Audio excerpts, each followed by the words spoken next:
Hello दोस्तों, ओम शनिदेवाय नमः। आज मैं आपके लिए लेकर आई हूँ शनिदेव की एक बहुत ही प्रिय कथा।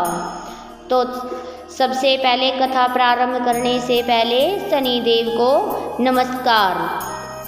नमस्कार दोस्तों, प्राचीन समय की बात है। एक बार सभी नवग्रह सूर्य, चंद्रमा, मंगल, बुध, बृहस्पति, शुक्र, शनि, राहु और केतु सभी में विवाद छिड़ गया कि सबसे बड़ा कौन। जब आपस में उनका निर्णय नहीं हो पाया तो वह सभी देवराज इंद्र के पास पहुँचे। देवराज इंद्र इन सबको देखकर घबरा गए और इस निर्णय को देने में उन्हें असमर्थता जताई। लेकिन उन्होंने कहा कि इस समय पृथ्वी पर राजा विक्रमादित्य हैं, जो कि बहुत न्यायप्रिय हैं। वे ही इसका निर्णय कर सकते हैं। सभी ग्रह एक साथ राजा विक्रमादित्य के पास पहुंच गए। उन्होंने अपने विवाद का कारण बताया। साथ ही उन्होंने कहा कि आप ही निर्णय लेकर बताइए कि हम में से सबसे बड़ा कौन है। राजा इस समय समस्या से चिंतित हो उठे, क्योंकि वे जानते थे कि जिसको भी उन्होंने छोटा बताया वही नाराज हो जाएगा। तब राजा को एक उपाय सूझा और उन्होंने स्वर्ण, रजत, कांसा, पीतल, सीता, रंगवा, जस्ता, अभ्रक और लोहा, इन सभी से सिंहासन बनवाए और उन्होंने इसी क्रम में रख दिया। फिर उन्होंने सबसे निवेदन किया कि आप सभी अपने सिंहासन को ग्रहण करें, तो अंततः ही सिंहासन पर बैठेगा वही सबसे छोटा होगा। और इसके अनुसार लोहे का सिंहासन बाद में होने के कारण शनिदेव सबसे बाद में बैठे और वही सबसे छोटे कहलाए। और शनिदेव ने सोचा कि राजा ने यह जानबूझकर किया है।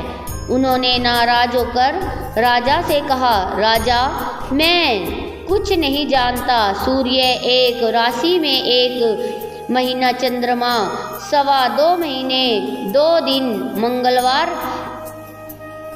1.5 महीना, बृहस्पति 13 महीने और बुध और शुक्र 1 महीने में विचरण करते हैं। परंतु मैं 2.5 से 7.5 साल तक रहता हूँ। बड़े से बड़ों का मैंने विनाश कर दिया है। श्री राम की 7.5 आने पर उन्हें वनवास हो गया और रावण की 7.5 आने पर उनकी लंका को बंदरों की सेना से परास्त होना पड़ा। और अब तुम भी मुझसे सावधान रहना। ऐसा कहकर नाराज हुए शनिदेव वहाँ से चले गए। कुछ समय बाद राजा की 7.5 आई। तब शनिदेव घोड़े के सौदागर अर्पण कर उनके राज्य पर पहुँचे। उनके पास कई बढ़िया घोड़े थे। राजा ने जब यह समाचार सुना तो उसने अपनी अश्वपाल को अच्छे घोड़े खरीदने की आज्ञा दी। राजा के अश्वपाल ने कई अच्छे घोड़े खरीदे और एक सर्वोत्तम घोड़े को भी राजा की सवारी के लिए रख दिया। और जैसे ही राजा उस घोड़े पर बैठा, वह घोड़ा सरपट बन गया और भाग पड़ा। वन में पहुंचकर वह अंतर्ध्यान हो गया। राजा भूखा प्यासा भटकता रहा और तब एक ग्वाले ने राजा को पानी पिलाया। राजा ने प्रसन्न होकर उसे अपनी अंगूठी दे दी और अंगूठी को देखकर राजा नगर की ओर चल पड़ा। वहाँ उसने अपना नाम उज्जैन का एक निवासी ने बताया। वहाँ एक सेठ की दुकान पर जाकर राजा ने पानी पिया था और कुछ आराम भी किया। और भाग्यवश उस दिन सेठ की बहुत बिक्री हुई। सेठ ने उसे बहुत भाग्यशाली समझा और उसे खाना खिलाने अपने घर ले गया। जब राजा सेठ के यहाँ एक कमरे में बैठा था तो उसने देखा खूंटी पर एक हार लटका है और उस हार को खूंटी निगल रही है। थोड़ी ही देर में पूरा हार गायब हो गया। जब सेठ आया तो उसने देखा कि हार गायब है। उसने समझा कि किसी ने उसे चुरा लिया है और उस राज्य के राजा ने भी उसे चोर समझकर उसके हाथ पैर कटवा दिए और उसे नगर के बाहर फिकवा दिया। वहाँ से एक तेली में चल रहा था जिसे दया आई और उसने उसे अपनी गाड़ी में बिठा लिया और फिर वह मुंह से आवाज़ कर बैलों को अखारने लगा। उस समय राजा की शनि की दशा समाप्त हो गई। कई वर्ष काल आने पर वह मल्लाह गाने लगा। तब वह जिस नगर में था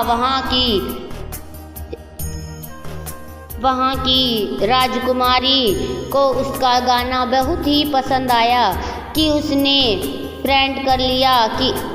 निर्णय कर लिया कि उस राग गाने वाले के साथ ही वह विवाह करेगी। उसने अपनी दासी को उसे ढूंढने भेजा। दासी ने बताया कि वह एक ऐसा आदमी है जिसके हाथ और पैर नहीं हैं, परंतु राजकुमारी नहीं मानी।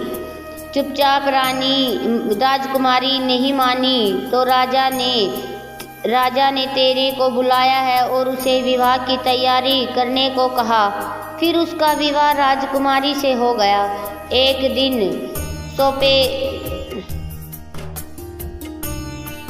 दिन शनिदेव ने उस राजा के सौपन में आकर कहा, राजन, देखा तूने मुझे छोटा बताकर कितना दुख झेला है। तब राजा ने उसे क्षमा मांगी और प्रार्थना की कि हे शनिदेव, जैसा दुख मुझे दिया ऐसा किसी और को मत देना। शनिदेव मान गए और शनिदेव ने कहा, जो मेरी कथा और व्रत कहेगा उसे मैं सुरक्षा में कोई भी दुख नहीं होने दूंगा। देखते ही मेरा ध्यान करेगा, चींटियों को आटा देगा, उसके सारे मनोरथ पूर्ण हो जाएंगे। साथ ही शनिदेव प्रसन्न होकर राजा को हाथ पैर देकर प्रातःकाल खुलने पर राजकुमारी ने देखा तो वह हैरान रह गई। तब उस राजा ने अपनी रानी को बताया कि वह उज्जैन का राजा विक्रमादित्य है। यह सुनकर सभी बहुत खुश हुए।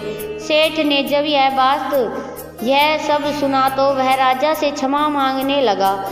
राजा ने कहा, कोई बात नहीं, यह सब शनिदेव